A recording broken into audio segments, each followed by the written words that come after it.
Bonjour Julien. Bonjour Pierre. Nous avons décortiqué, et surtout vous les journaux ce matin, il vous semble que tout est une question d'éthique et d'étiquetage. Oui, le journaliste est en quelque sorte un épicier dans l'âme. Il adore coller des étiquettes sur les produits de notre société, en particulier tous ceux qui viendraient à manquer d'éthique. Comme nos tomates bio par exemple, celles qui poussent l'hiver sous des serres chauffées. Méritent-elles leur label, se demande la Croix.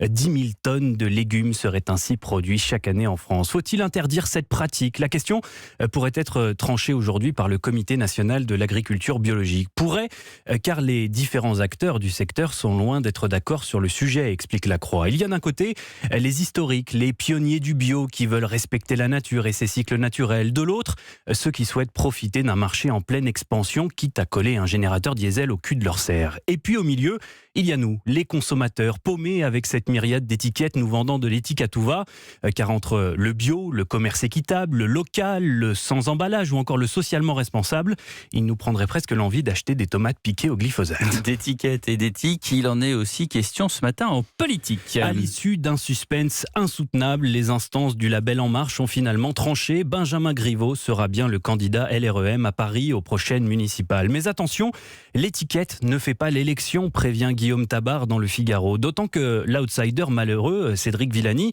pourrait être tenté d'enlever de son costume sa broche macroniste. Il laisse planer la menace d'une candidature dissidente, écrit Le Parisien aujourd'hui en France.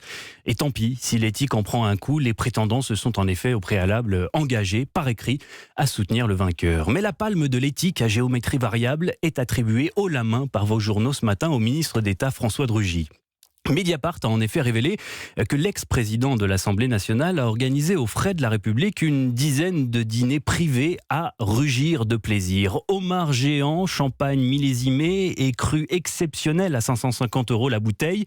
Le tout dégusté avec des verres en cristal et des petites cuillères en or. C'est un peu l'arroseur arrosé, ironise l'humanité. Alors que François de Rugy se présentait avec l'étiquette de champion de la moralisation, le voilà pris la main dans le pot de confiture. Ne dites plus dîner entre potes, mais dîner informel lié à l'exercice de vos fonctions, lâche un internaute qui raille les explications alambiquées du ministre.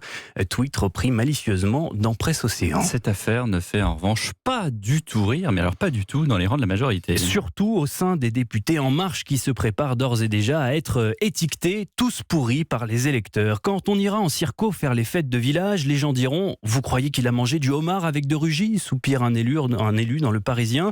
Après les dossiers Bayrou et Ferrand en 2017, la piscine à Brégançon du couple Macron et l'affaire Benalla en 2018, les étés, décidément, sont meurtriers en Macronie, conclut le journal francilien. Autre secteur à l'éthique parfois douteuse, les maisons de retraite privées. Je vous invite à lire Le business de la dépendance, passionnante enquête signée Clément Lacombe dans l'Obs en kiosque aujourd'hui. On y apprend que dans certains EHPAD privés, il y a l'esprit, un label qualité que l'on vous vend d'ailleurs très chèrement, et la lettre des personnes âgées étiquetées et traitées comme du bétail. La faute à une gestion ultra serrée où chaque euro, chaque minute est compté. Le coût des 4 repas journaliers de mémé, à peine 5 € de matières premières. À ce prix-là, vous avez beau faire de votre mieux, la viande, le poisson ou les légumes que vous achetez sont forcément de très faible qualité, explique le cuisinier d'un EHPAD. Et emmener un résident aux toilettes, un luxe que nous n'avons pas, peste une ancienne aide-soignante. Quoi que vous fassiez, vous regardez l'horloge. Alors pour gagner du temps, on met des couches à tout le monde. Ceux qui ne sont pas incontinents quand ils arrivent, eh bien, ils le deviennent. Et tout ça pourquoi ?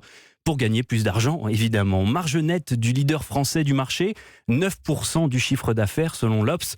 C'est bien plus que la moyenne des groupes du CAC 40. Toujours au rayon économie et éthique, Le Figaro nous apprend ce matin qu'on peut être un ardent défenseur du Brexit et en même temps déménager le siège social de son entreprise hors du Royaume-Uni. C'est ce que vient de faire Sir James Dyson, le père des aspirateurs du même nom, qui s'est installé à Singapour, réputé pour son climat fiscalement très favorable. Le milliardaire, qui a fait activement campagne pour la sortie de l'UE, vient d'ailleurs de s'offrir l'appartement le plus cher de la cité-État. Un super penthouse de 1960 mètres carrés, situé aux 3 derniers étages de la ville. Prix d'achat 48 millions d'euros.